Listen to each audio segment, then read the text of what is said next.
நேற்று வந்து வரலட்சுமி நோம்பு இல்லையா, அதனால் நம்ம பக்கத்தில் உள்ள அம்மன் கோயிலுக்கு தான் போயிருந்தோம். அங்கே வந்து வரலட்சுமி பூஜை நடந்ததுங்க. அதில் நம்மளுமே கலந்துக்கிட்டோம். 75 ரூபா கொடுத்து நம்ம டோக்கன் வாங்கினோம்னா நம்மளோட பேர் படிப்பாங்க.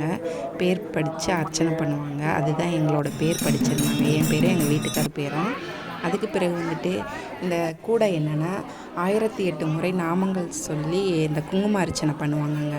அந்த குங்குமம் தான் அந்த இதில் போட்டுட்ருக்காங்க. கவரில் போட்டு அந்த கூடையில் போட்டு எல்லாத்துக்கும் கொடுக்குறாங்க. நம்ம 75 ரூபா கொடுத்து டோக்கன் வாங்கியிருக்கோம் இல்லையா, அதுக்கு கொடுப்பாங்க. அதில் என்னென்ன இருக்குன்னா கண்ணாடி வளைகள், மாங்கல்ய சரடு, அப்புறம் எலுமிச்சம்பழம், அந்த அர்ச்சனை பண்ண எலுமிச்சம்பழம், அப்புறம் அம்மன் ஃபோட்டோ ஒன்று கொடுப்பாங்க, அப்புறம் வந்து நோம்பு கயிறு கொடுப்பாங்க.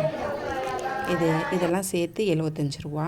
நம்ம முன்னாடியே டோக்கன் வாங்கிக்கிட்டு இதை வாங்கிக்கலாம். எல்லா பூஜையுமே பார்த்தாச்சுங்க. விக்னேஸ்வரர் பூஜை, ஸ்ரீ லட்சுமி குபேரர் பூஜை எல்லாமே நடந்தது. நல்லபடியாக பூஜையெல்லாம் பார்த்துட்டு அதுக்கு பிறகு நம்ம பிரசாதம் வாங்கி சாப்பிட்டுட்டு அப்புறம் வீட்டுக்கு வந்தாச்சு. பாருங்கள், ரெட் கலர் கூட தான் எனக்கு கொடுத்துருந்தாங்க. நான் போட்டு போன ட்ரெஸ்ஸு ரெட் கலரு, அதில் உள்ள வளையலும் ரெட் கலர் தான் எனக்கு அமைஞ்சிருந்தது. கூடையும் ரெட் கலர். ரொம்ப சந்தோஷமாக இருந்தது. அவ்வளோதான் ஃப்ரெண்ட்ஸ், அந்த கூடையில் இந்த பொருள் தான் இருந்தது.